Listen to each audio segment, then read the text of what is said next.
사람이 원래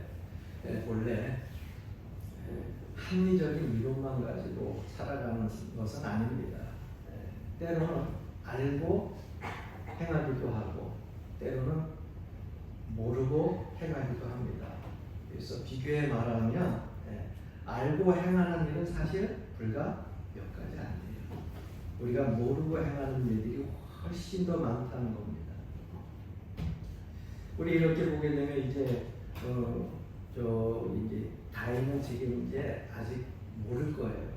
엄마 품에 지금 안겨 있고, 그리고 누가 나에게 지금 육신의 양식을 먹이고 있는지 사실 잘 모를 거예요. 근데 이제 자리에 여러분들이 이해되기 좀 쉽게 하기 위해서 석희나 설이 같은 경우에는 이제 교회 학교인데 이제는 금방 커가지고 등치도 좋고 또 얼마나 건강한지 얘네들은 항상 보면 싱글벙글이야. 근데 얘네들이 아침 먹고 점심 먹고 저녁 먹는 거 누가 차려줬어요? 할머니가 차려주든 할아버지가 차려주든 아니면 엄마가 아빠가 차려주든 누가 차려줬어요? 그럼 누가 자기를 음식을 먹을 수 있게 차려준 것을 알까요? 모를까요? 알 수 있죠. 왜? 이제는 생각할 수 있는 나이, 누가 차려줬는지를 볼 수 있고 알 수 있는 나이가 됐거든요. 그래서 우리가 어떤 것들은 아는 것이 있고 모르는 것이 있는데 일반적으로 의학자들이 얘기하기는 그렇게 얘기를 하더라고요. 이것이 뭐 어떤 정석이라고는 얘기하지 않지만 사람이 태어나가지고 4살 전의 기억은 거의 잘 하지 못한대요. 아주 뭐 특별한 일 빼고는 4살 전에 엄마가 품에 안고서 그렇게 젖을 먹이면서 키웠는데 나중에 내가 너 이렇게 안고서 젖을 먹여서 키웠다 그래서 4살 이후에 그것을 듣고 알아서 엄마가 나에게 이렇게 먹을 양식을 주고 음식을 주고 안아서 사랑으로 키웠구나 하는 거지 4살 전에는 그 기억이 없다고 하는 거예요. 그래서 그 인격적인 형성이 사실은 4살 전에 부모의 품에서 안겨서 부모가 가지고 있는 그 마음과 그리고 정성을 다 하여서 그 자녀에게 줄 때 어느 정도 형성이 된다고 합니다. 단지 우리가 커서 그것을 그때 그렇게 키웠다고 하는 것을 아는 거지 내가 그때 맞아요. 내가 1살 때 어머니의 젖을 먹고 자랐고요. 어머니가 그때 뭐 밥알도 꼭꼭 씹어가지고 내 입에 넣어줬고요. 이거는 거의 사실은 그 사람이 어떻게 보면 잠재의식 속에서 그냥 하는 얘기지 정확한 기억이 아니라는 거예요. 자, 그렇다 보니까 여러분 우리가 합리적인 이론만 가지고 살 수가 없잖아요. 그죠? 때로는 우리가 보지 못했는데도 이전에 나에게 행했던 일들이 있고 그 전에 내가 알지 못했었던 시대에 기억나지 않았었던 그 어린 시절에 내가 어떤 일을 행했는지 알 수가 없잖아요. 그러니까 사람들이 알고 행하는 것보다 모르고 행하는 일들이 훨씬 많다고 하는 겁니다. 특히나 어떤 사람은 아직까지도 고기를 못 먹는 사람들이 종종 있어요. 그런데 제가 아는 어떤 한 분의 이야기를 들어보니까 어떤 사람은 일평생 닭고기를 못 먹는데 그 맛있는 닭고기를 못 먹어요. 얼마나 닭고기 갖고 요리를 많이 하는데 삼계탕도 했지 또 아니면 통닭 기름에 튀겨서도 팔지 또 죽도 해 먹지 뭐 얼마나 많은데 그 좋은 닭을 못 먹어요. 근데 이 사람은 어렸을 때 그 닭을 잡는 모습을 봤는데 너무 그게 자기 마음속에서 아주 깊은 충격적인 사건으로 와가지고 닭을 못 먹는다는 거예요. 그 어떤 사람은 돼지. 제가 한때 그랬어요. 초등학교 한참 시절 때에 돼지 잡는 그 주인집에 저희가 새들어 살고 있었기 때문에 돼지를 맨날 마당에서 잡아가지고서 그것 때문에 아마 제가 돼지고기를 되게 늦게 먹게 된 것 같아요. 초등학교 때인데 돼지고기 냄새만 맡아도 밥상에 혹시라도 올라오면 옛날에 김치찌개 올라오고 같이 밥해서 이렇게 올라오면 저는 그 냄새 때문에 밥을 못 먹을 정도였어요. 중학교나 지나가가지고 이제 조금씩 이제 먹기 시작을 했는데 지금은 엄청 좋아해요. 근데 그러한 의식들이 있었기 때문에 못 먹는다고 하는 거죠. 여러분, 그래서 우리가 때때로는요, 알지 못해서 행복한 때가 있어요. 또 어떤 것들은 알아서 불행한 것이 있어요. 그래서 때때로 우리가 모르고 지나가야 될 것들은 그냥 모르고 지나가는 게 행복이라고 하는 거. 그것이 나에게 있어서 더 어떻게 보면 삶 속에 있어서 더 기쁨이 될 수 있다고 하는 것으로 여러분들 기억하시고, 그저 몰라야 되는 걸 굳이 알라고 할 필요가 없어요. 그래서 살아가는 데 있어서 더 중요한 것은 뭐냐? 네? 죽는 날은 모르는 게 행복해요. 그래서 저는 행복해요. 여러분은 어떠세요? 죽는 날을 알지 못해서 불행해요? 죽는 날을 모르는 게 행복이에요. 할렐루야. 내가 만약에 몇 년, 몇 월, 며칠 날 죽는다고 딱 정해져 있다고 생각을 해보세요. 여러분 노이로제 걸릴 것 같아요. 10년 뒤, 몇 년, 몇 일, 그때 내가 죽는다 그러면은 그 날짜가 가까워지면 가까워질수록, 해가 가면 갈수록 매 순간순간 거기에 생각이 메어가지고 나중에 죽음이라는 것에 노이로제가 걸려가지고 사실은 10년 뒤에 죽어야 되는데 한 1년 뒤에 병 걸려서 죽지 않을까 하는 생각도 해보게 돼요. 그래서 내가 죽는 날을 모르는 게 행복이에요. 하나님은 우리에게 죽는 날 가르쳐주지 않으셨어요. 왜? 그것이 우리 삶 속에 있어서 행복이라고 하는 것을 하나님께서는 아셨던 것 같습니다. 또 한 가지는 뭐냐? 주님이 재림하시는 날, 그 재림하시는 날을 모르는 게 여러분 행복이에요. 주님께서 이것은 너희가 알 바가 아니다. 제자들에게도 그 당시의 무리들에게도 분명하게 말씀하셨어요. 주님 언제 다시 오실런지 수많은 신앙의 초대교회 선지자들 그리고 사도들이 주님께 그 모든 것을 여쭤봤을 때 그 너희가 알 바가 아니다. 그럼 주님이 언제 오실지 우리가 굳이 날짜를 껴맞춰서 알려고 할 필요가 없어요. 그러나 그때 주님이 오실 때가 가까워지면 징조가 나타나리니 하면서 그 징조에 대해서 말씀하셨잖아요. 그럼 세상의 환경이나 또 기후라든가 아니면은 변화무쌍한 이런 경제 현황이라든가 문화라든가 이런 것을 보게 되면 여러분 주님이 오실 때가 가까이 왔다고 하는 것을 우리가 영적인 동물이기 때문에 알 수가 있어요. 그런데 주님이 꼭 언제 오셔야 될지 그 날짜를 가르쳐 달라고 주님은 그 알 바가 아니라 그랬어요. 징조를 보고 우리가 믿음으로 준비하고 있으면 된다고 하는 것입니다. 그래야 우리의 삶 속에서도요 불안한 마음 가지 아니하고 평안한 마음을 가지고 하루하루 주님 오실 때까지 우리가 소망을 갖고 살 수 있다고 하는 거예요.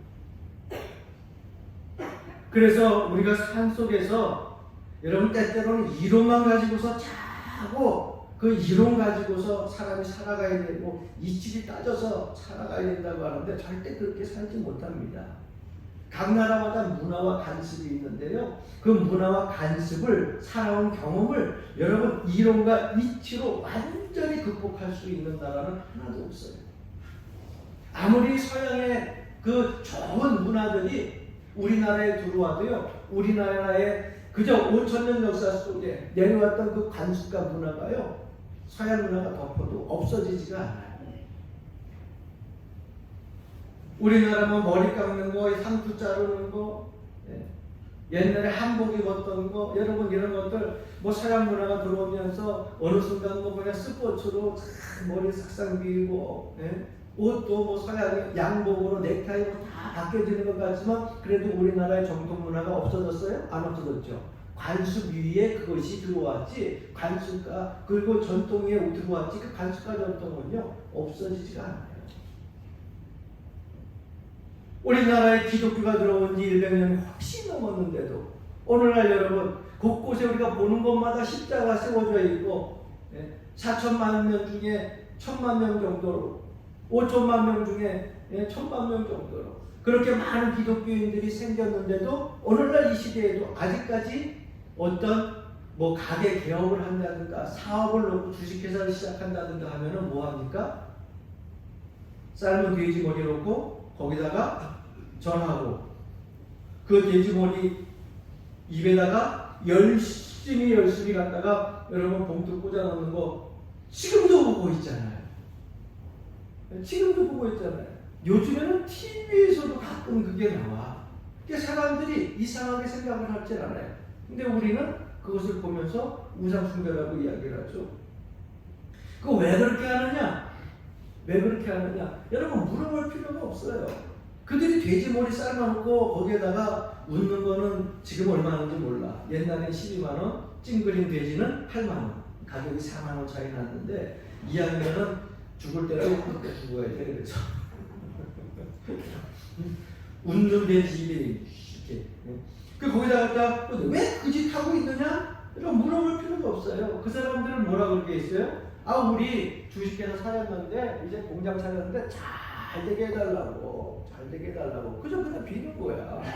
이유가 없어요. 그러면 왜 소머리 갖다 놓으면 어떻고 개머리 갖다 놓으면 좀 어떻고 염소머리 갖다 놓으면 어때? 근데 하필이면 돼지머리야. 돼지가 아마 이게 봉두 잡기가 좋은 입인가 보지로 그래가지고 이유가 없어요. 어쨌거나 자기가 사업 잘 되게 해달라고. 그러나 분명한 것은 그 돼지머리에다가 잘 되는 건 좋은데 뭐예요? 절하는 게 문제지. 오직 절하고 경배받으실 분은 온 인류에 딱 한 분밖에 안 계셔요. 누굽니까? 바로 유일신 하나님 분이셔요. 우리가 부모님한테 절하는 건 살아생전 절하는 거죠. 뭐 하는 마음에? 감사하는 마음으로, 존경하는 마음으로. 이제 설이 되면 여러분 세배를 받을 거 아니에요. 그렇죠? 그러나 죽은 조상한테 절하는 것은 우상이란 말이죠. 이미 죽은 사람에게 절할 필요 없죠. 죽은 돼지 머리 놓고 절하는 거 역시 우상이라는 거죠. 우리는 하나님만 경배해야 될 줄로 믿습니다. 자, 그런데 이 관습이 우리가 그렇게 이치로 생각하면 그렇게 해야 되는데 없어져요? 안 없어져요? 안 없어집니다. 집사님이 되어서도 권사님이 되어서도 시댁에 이런 일들이 있으면 가가지고서 차마 아직까지 거기 어떻게 서서 어쩔 수는 없지만 내가 장남으로서 절하지 않을 수가 없으니까 또 가서 눈 감고 절하고서 그냥 가족의 화목을 위해서 그렇게 할 수도 있어요. 이 관습이라고 하는 것이 이론에 의해서 이치에 의해서 완전히 정복된다는 게 그렇게 쉽지 않은 거예요. 그런데 이런 문제가 오늘 시대만 있는 것이 아니라 바로 성경에 기록되어졌던 사도 바울 시대에도 교회 안에도 이 사회적인 문제가 들어와 가지고 서로 그 사례가 거론된 적이 있었다고 하는 겁니다. 그 당시에는요, 하나님을 믿지 않는 사람들은 다 우상을 섬겼어요. 헬라 문화가 그래요. 그리고 지금도 보게 되면 헬라 문화에 그리스 문화에도 보게 되면 얼마나 많은 신들이 있습니까? 그리스의 신화 여러분들 잘 알다시피 이게 모든 것이 우상 문화였어요. 그래서 우상을 섬길 때에도 특별히 음식을 많이 진열해 놓습니다. 우리나라는 특별히 이걸 잘 알 수 있죠. 음식을 진열하는 거. 제사상 차릴 때 여러분 쉬워요? 제사상 차릴 때 얼마나 많은 것들을 깎아놓고 정성스럽게 다 갖다 놓는지 몰라요. 그렇게 진열을 해놓습니다. 그리고 진열을 하고 나서 그 다음에 제사를 다 드리고 나면 그 제사상에 있는 것을 어떻게 버려요? 먹어요? 다 먹습니다. 그리고 그 당시에는 그 많은 것들을 우리가 차려놓는 그런 상보다 훨씬 더 많은 것들을 차렸다는 거예요. 그게 얼마나 많이 차렸는 거예요. 그 많은 것들을 자기네들이 먹고 또 뿐만 아니라 그것을 가지고 어떻게 했느냐, 시장에 갖고 나가서 요즘으로 이야기하면은 장난, 그걸 가지고 팝니다. 그 시장에서 먹는 것들이 다 뭐에 올라왔던 것들이에요? 제사상에 올라왔던 그러한 재물, 그런 것들을 파는 거예요. 자, 그러다 보니까 예수 믿는 사람이, 예수 그리스도를 아는 사람이 시장에 가가지고 장에 가가지고 그것을 사가지고 와서 먹었어요. 알고 먹었어요? 모르고 먹었어요? 모르고 먹은 거예요. 이것이 제사상에 올라갔는지 안 올라갔는지, 모든 재물이, 모든 음식이 다 그런 건 아니니까, 모든 파는 것이 다 그런 건 아니니까.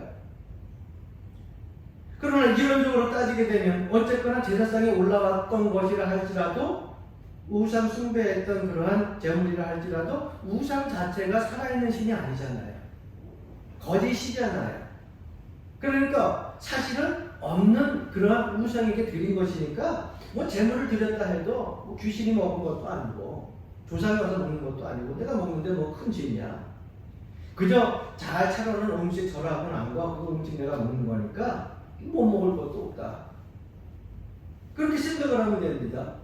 그러니까 신앙적인 이론으로는 그냥 깨끗하게 내가 깨끗한 믿음과 마음을 가지고 제사상에 올라갔던 것이라 할지라도 모르면 상관없이 먹어도 된다는 거예요. 그것은 분명히 먹을 수 있는 음식이고, 우상은 와서 먹는 것이 아닙니까? 귀신이 와서 먹는 것이 아니니까 왜 그 음식을 먹는데 우리가 꺼려야 되느냐 이 말입니다. 이것이 교회 안에서 사회 문제 때문에 거론됐던 문제들이에요. 그러나 음식과 재물은 구별이 있어야 됩니다. 오늘 여러분들 본문 말씀을 읽으면서 아마 깨우뚱 하시면서 무슨 의미입니까 하면서 아마 읽으신 분들도 적지 않을 거예요. 단순히 음식이라고 하면 큰 문제가 없어요. 그런데 재물이라고 하기 때문에 믿는 사람들이 그 음식을 대할 때, 먹으려고 할 때 갈등이 생기는 겁니다. 나는 쉽게 아무리 재물이라 할지라도 그냥 믿음으로 아무것도 아니다. 거짓 후상에게 드려진 재물이기 때문에 먹어도 상관이 없다. 그래서 마음 놓고 먹는데, 그것이 만약에 여러분 새로운 신자들이 이전까지 우상을 섬기며 우상에게 재물을 바쳤던 그 사람이 나는 이제 이것을 딱 끊고 하나님 앞에 돌아와 가지고서 우상에 있는 재물을 먹지 않겠다 하고, 그리고 나서 예수 그리스도를 영접하고 믿음 안에서 같이 신앙생활을 하게 됐어요. 그랬을 적에 그저 아무 생각 없이 그 재물에 음식을 먹었던 신앙이 있는 사람이 만약에 새로운 신자가 그것 때문에 먹는 것이 그 마음속에 있어가지고 신앙적인 갈등이 느껴지게 되고 또 시험에 들 그런 가능성이 있다고 하면 어떡하라고요? 먹지 말라는 거예요.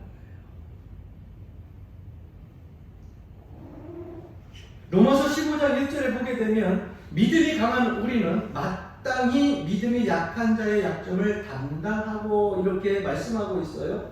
나로서는 먹으나 안 먹으나 시험에 들 일도 없고 그것 때문에 갈등 느낄 그러한 건덕지도 없어요. 그러나 내가 이 재물의 음식을 먹는 거로 인하여 가지고 나보다 믿음이 약한 사람이 신앙적인 갈등을 느끼고 잘못하여 시험에 든다고 하면 그걸 어떻게 하라고요? 먹지 말라는 거예요. 이론적으로 이치적으로 따질 것이 아니라 약한 자의 그 믿음을 강한 자가 감당해주고 배려해주라고 하는 것이 사도 바울입니다. 그래서 사도 바울의 신학을 참고해 보게 되면요, 세 가지 원리를 가지고 말하고 있어요. 그 첫 번째는 뭐냐? 비계율적이에요. 이렇게 해라 저렇게 해라가 아니고 먹을 수 있으면 먹고 먹지 못하겠으면 먹지 말라는 거예요. 오늘 본문에도 보면 묻지 말고 먹고 만일 저 사람이 재물이라고 하면 먹지 말라는 것입니다. 즉 먹어야 된다 말아야 된다 이거 계율적으로 말하지 않습니다. 말세가 가까웠는데 딸들을 시집을 보내야 되느냐 말아야 되느냐 계율적으로 말하지 않습니다. 이것이 먹는 것이 아무리 이론적으로 맞는다 할지라도 내 약한 사람, 신앙이 없는 사람, 이 사람이 갈등을 느끼게 될 것이라면 먹지 말고 그 먹는 것이 그 사람 신앙에 도움이 된다면 같이 대할 수 있다는 거예요. 또 한 가지는 비의식적이에요. 종교의식을 추원하고 늘 깊은 내용을 설명하면서 의식 자체가 그렇게 중요한 것이 아님을 강조하고 있습니다. 여러분 우리가 하나님 앞에 예배하는 것을 우리가 의식이라고 그랬죠. 제도적인 예배라고 그랬죠. 그러나 이 제도적인 예배가 없어지면 안 되겠죠. 분명히 중요한 거예요. 이 제도적인 것이 되게 중요한 것인데 이것이 너무 치우쳐져가지고 하나님 앞에 드릴 때 제도적으로 예배는 드리는데 마음이 없어요. 예배는 드리는데 내 생각은 딴 데가 있어요. 예배는 드리는데 정성이 없어요. 그런 의식만 가지고 치러지는 예배는 하나님이 받으시지 않는다는 거죠. 또 한 가지는 비금욕주의입니다. 성경에 보게 되면은 금식하라 그렇게 말씀하고 있지만은요, 금식할 때는요 아주 특별한 상황 속에 금식하는 거예요. 우리에게 음식을 주셔서 먹고 즐기고 행복하게 사는 것은 하나님의 축복입니다. 그래서 그 금욕주의에 대한 것들도 역시 비금욕주의, 다 죽고 오르는 것이 아니다. 그 의식을 너무 중요히 여기지 말라는 거예요. 바울의 윤리의 기본 정신이었습니다. 그래서 오늘 이 본문에도 보게 되면 중요한 명제가 나오는데 31절 말씀에 그런즉 따라합시다. 너희가 먹든지 마시든지 무엇을 하든지 다 하나님의 영광을 위하여 하라. 먹는 자도 하나님의 영광을 위하여서, 먹지 않는 자도 하나님의 영광을 위하여서. 어떤 행위든지 그 현상은 다양하겠지만은 목적과 의미는 같아야 된다는 거예요. 내가 먹는 것이든 안 먹는 것이든 먹지 못하는 것이든 이 모든 것들이 서로 형식은 다양하죠. 그러나 목적은 하나예요. 뭐예요? 하나님의 영광을 위하여. 하나님이 기뻐하시는 일이라면, 하나님이 사랑하시는 일이라고 하면, 하나님을 경배하는 일이라면, 하나님을 높이는 일이라면, 이것이 바울의 주장입니다. 그래서 성 어거스틴도 그런 말을 했습니다. 내가 하나님을 진실하게, 진심으로 사랑하고 하나님이 기뻐하시는 일이라고 한다면 네 마음대로 무엇이든지 다 해라. 그런데 많은 신앙인들은요, 그 앞에 걸 싹 빼요. 아주 머리가 좋아. 그 앞에가 어떤 거예요? 하나님이 기뻐하시는 일이라면, 하나님을 진실이 사랑하는 모든 그러한 일이라면, 그걸 싹 빼놓고 그 뒤에 거만 딱 자기 거로 캐치를 합니다. 내 마음대로 해라. 내 성화고스님도 내 마음대로 하라 그랬잖아요. 그래놓고 내 마음대로 하는 거야. 그런데 그 앞에 전제 조건이 붙었잖아요. 하나님을 진실이 사랑하고 하나님이 사랑하시는 것이라면, 하나님이 진심으로 기뻐하는 것이라고 하면 내 마음대로 하는 거예요. 내가 하는 것이 하나님 기뻐하시는 것이 되어야 되고, 하나님이 흐뭇해야 되는 것이고, 이런 것이라고 하면 마음대로 하라는 거예요. 그래서 음식을 놓고서 성도들이 교회 안에서 결정을 할 때에 하나님께서 주신 것이라고 하면 그것을 감사하는 마음으로 먹으라는 거예요. 묻지 말라는 겁니다. 결국은 뭡니까? 우리가 이 세상에서 신앙생활을 할 때에 윤리적이고 도덕적인 거, 먹는 거 문제 갖고만 얘기를 하지만은 윤리 도덕적인 모든 거 문제를 놓고서 가장 정의는 뭐냐? 여러분, 사람이 가진 정의가 아니에요. 그 사람이 가진 정의 때문에 문제가 되는 것이거든요. 그 정의는 뭐냐? 하나님과 나와의 관계입니다. 그래서 개인적인 일대의 관계에서, 하나님과 나와의 관계에서 이것이 나의 삶 속에 있어서, 하나님과 직선적인 관계에 있어서, 종말론적인 관계에 있어서, 나와의 관계에 있어서 이것이 전혀 양심에 꺼리낌이 없다고 하면 하나님이 기뻐하시고 허락하시는 것이라고 하면 할 수 있어요. 그러나 그렇지 아니하다고 하면은 거기에 대한 분명한 절제가 있어야 된다는 거예요. 많은 사람들이 정의에서 문제죠. 엊그저께 제가 TV를 잠깐 보다 보니까 알스 린잡이라고 하는 그런 그 몇몇 그 학자들이나 그리고 사회 좀 지인들이 나와가지고서 책에 대한 내용들, 역사에 대한 얘기들을 조금 이렇게 이야기하는데, 마녀 사냥에 대해서 잠깐 나오는 것 같아요. 여러분, 마녀 사냥이라고 하는 거 중세시대에 있었던 거 여러분 잘 아시는 얘기죠. 뭐예요? 종교적인 문제와 사회적인 문제를 가지고서 부딪혔을 때에 그 종교적인 문제, 사회적인 문제를 통하여 가지고서 어떤 한 사람들은 뭐예요? 여론으로 몰고 가는 거 아니에요? 그들이 마녀였어요? 아니잖아요. 지금 시대 역사적으로 다윗은 마녀가 아니었잖아요. 자기네들이 권력을 차지하기 위하여서 그 나라를 이끌어가 어떤 힘과 파워를 차지하기 위해서, 종교적인 그런 위험과 파워를 차지하기 위해서 마녀라고 죽인 거 아니에요. 그런데 오늘 이 시대에도 많은 사람들이 이런 문제 속에 살고 있다는 거예요. 바로 여러분들이 핸드폰 가지고서 보는 그 수많은 SNS의 내용들이에요. 트위터의 내용들이에요. 뭐 어렵다고 할 것 없어요. 여러분 문자하고 뭐 유튜브나 뭐 이런 것들 막 뜨는데 거기에 어떤 사람이 무엇 하나 잘못했다 그러는데 여러분 이런 것들이 막 쫙 떠오르고 어떤 사람이 잘못하면 쫙 떠오르다 보면은 자기는 3자에서 보지도 하지도 못하는데 그 사람들의 제 3자 입장에서 들은 걸 가지고서 수없이 수많은 사람들이 막 거기다가 어플을 달아놓습니다. 그러면 어느 순간 어떤 한 사람이요 마녀가 되는 거야. 그래서 그 어플 때문에 자기는 너무 억울하지만 모든 세상 사람들이 그 사람을 악한 마녀로 보게 되는 거죠. 악한 사람으로 보게 되죠.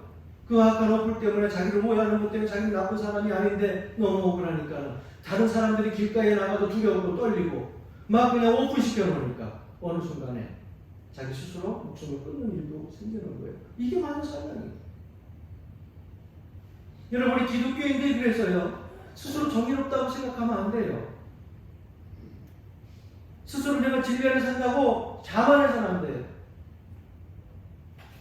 오직 정의는 하나님께 있는 것이고요. 진리도 하나님께 있는 거예요. 우리 인간은 다 죄인이에요. 의는 없나니 하나도 없다 그랬거든요. 그런데 많은 사람들은 자기가 종교적으로 신앙생활을 하면서 다 의인으로 생각하고 모든 사람들은 죄인으로 생각하고 수없이 수많은 글들로 비판을 하고 비방을 하게 됩니다. 이게 잘못되어진 거죠. 다른 사람들을 비난하기 전에 비방하기 전에 잘못했다고 악이라고 칭하기 전에 내 자신이 하나님과 직선적인 관계에서 바로 세워진다 체크해 보세요. 그런데 사실 어떻게 보면 그렇게 비난하고 비판하는 사람들은 하나님과 관계를 생각한다 그래도 난 떳떳해. 아마 살면 피할 거야. 화해마저 양심을 가지고 살 거예요.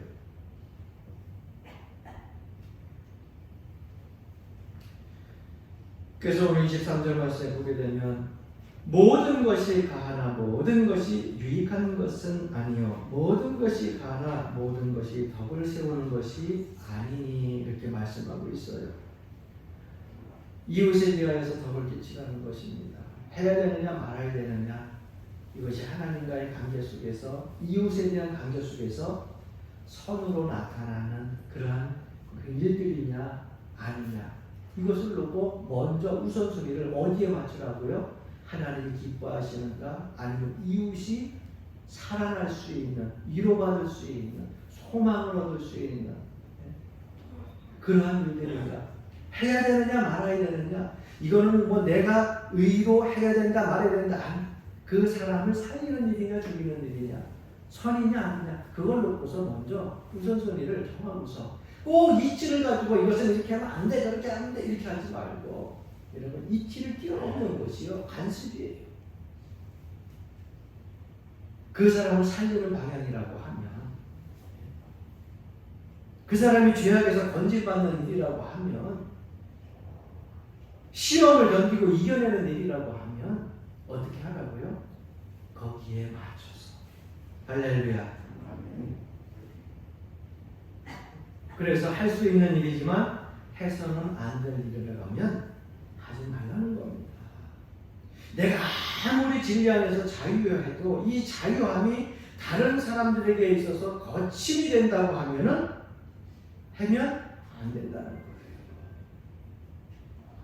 내가 고기를 먹는 것이 다른 사람 믿음에 손해를 끼치는 것이라고 하면 내가 아무리 좋아하는 고기라도 어떻게 한다고요? 먹지 않겠다는 거예요. 이게 뭡니까? 다른 사람에 대한 배려입니다. 믿음의 배려라고 생각을 해야 됩니다. 그렇다고 하면 사랑하는 성도 여러분 오늘은 아주 그냥 온봉기가 따끈따끈하게 잘 돼. 눈이 살살 감기지. 여러분 보십시오. 여러분 고집 없는 사람이 있어요? 다 있어요. 그래서 다 상대로 자기가 살면서 지금 정도 많이 살았으면 다 고집이 있어요. 그런데 내가 고집 부리는 것이 이 사람에게 있어가지고 해가 되고 아픔이 되면 고집을 부려야 돼요, 말아야 돼요?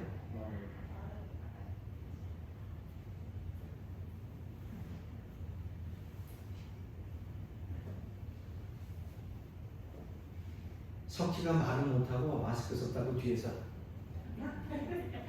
이거 뭐야? 고집 부려야 된다는 거야, 말아야 된다는 거야? 아이들도 알아. 그런데 나이 든 사람들, 신앙생활 하는 사람들이 어때요? 고집 부려야 안 부려요? 부려야 안 부려요? 부리잖아. 그래도 고백할 수 있는 자신감이 있어서 좋긴 해. 알면 됐어요. 알면 됐어요.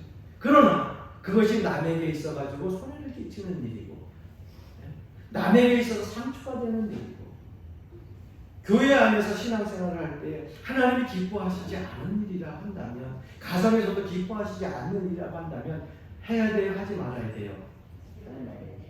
그렇게 하시길 주님으로 완전히 축원합니다. 힘들어. 사도 바울이 지금 그러한 말씀을 하고 있는 거예요.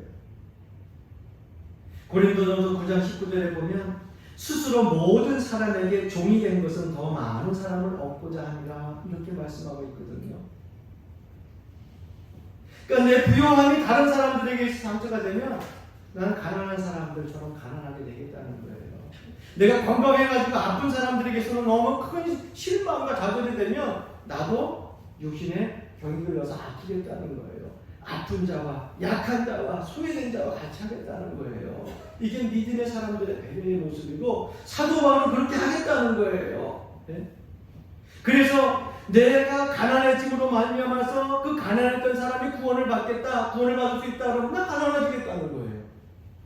약한 사람이 아파하면은 내 건강에서도 나도 같이 아파가지고 함께 울어주고 함께 이루어줘서 그 사람 구원받을 수 있으면 나는 아파하고 더 약해지겠다는 거예요. 여러분, 사도 바울의 그 마음의 뜨거운 열정을 우리가 가져야 될 줄 압니다. 우리가 신앙생활할 때도 마찬가지예요. 우리가 신앙생활할 때 항상 하나님을 생각하고 그 다음에 이웃을 사랑하는 것, 그 이웃을 배려하는 것 아니에요. 그 사람이 아파하는데 혼자 힘도 빼고 있으면 어떡해? 그 사람이 슬퍼하는데 나 혼자 맨날 하하호호 하고 다니면 어떡해?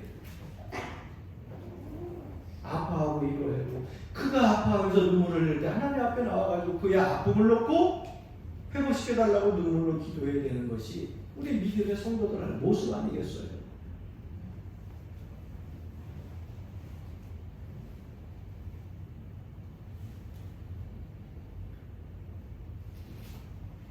우리가 이 땅을 살아갈 때에 어떤 것이 합리적이냐, 어떤 것이 이치에 맞느냐, 이것이 문제가 아닙니다.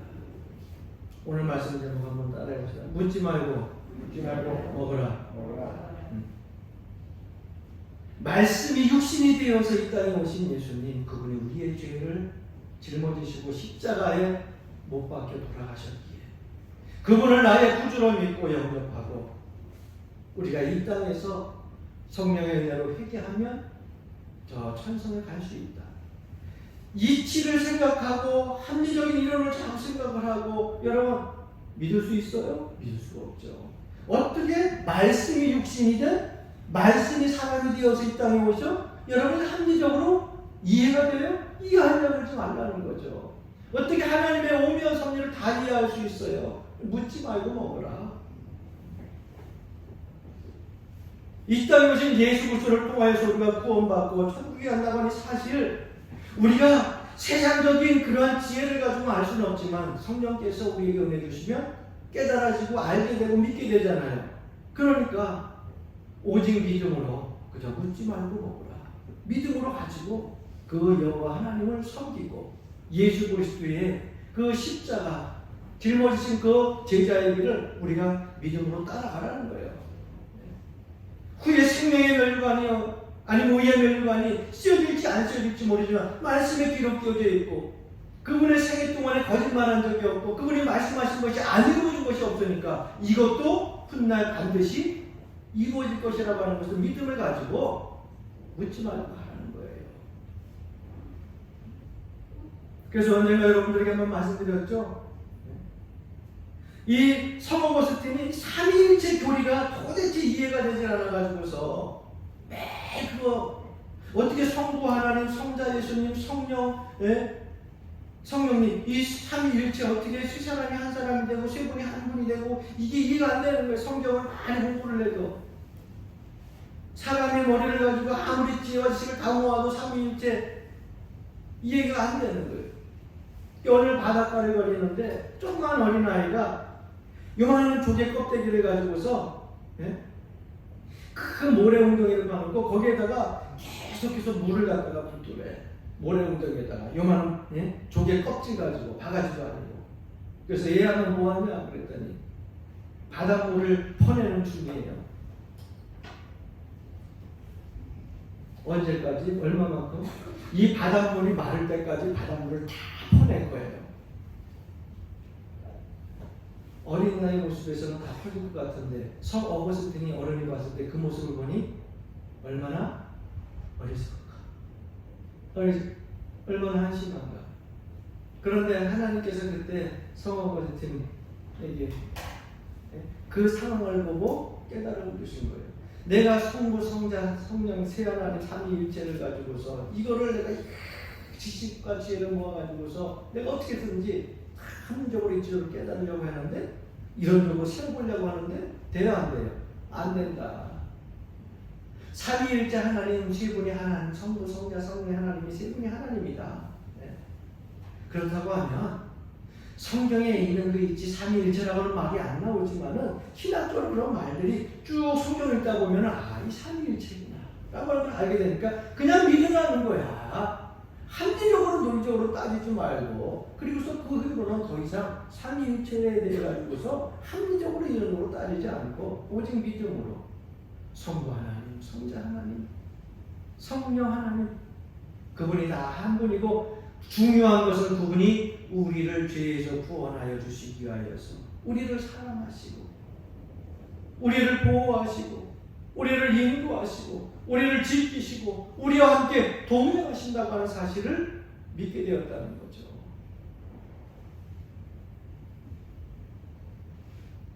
여러분 하나님의 사랑을 받아들이는데 이것저것 물을 필요 없어요. 이웃 사람들에게 덕을 행하고 믿음으로 배려하는 데는요 이것저것 물을 필요 없어요. 합리적이냐 아니니 판단하지 마시고 하나님께서 주신 성령의 은혜대로 하나님을 경배하고 오직 믿음으로 하나님을 사랑하고 이웃을 여러분들 배려하고 사랑하고 긍휼히 여기면서 살아가게 되면 그것이 진정한 그리스도의 모습이라고 생각이 되어집니다. 저는 우리 교회의 모든 성도들이 그렇게 나보다도 이웃을 먼저 생각하는 아름다운 신앙의 공동체를 만들어갈 수 있기를 주의 이름으로 간절히 축원합니다.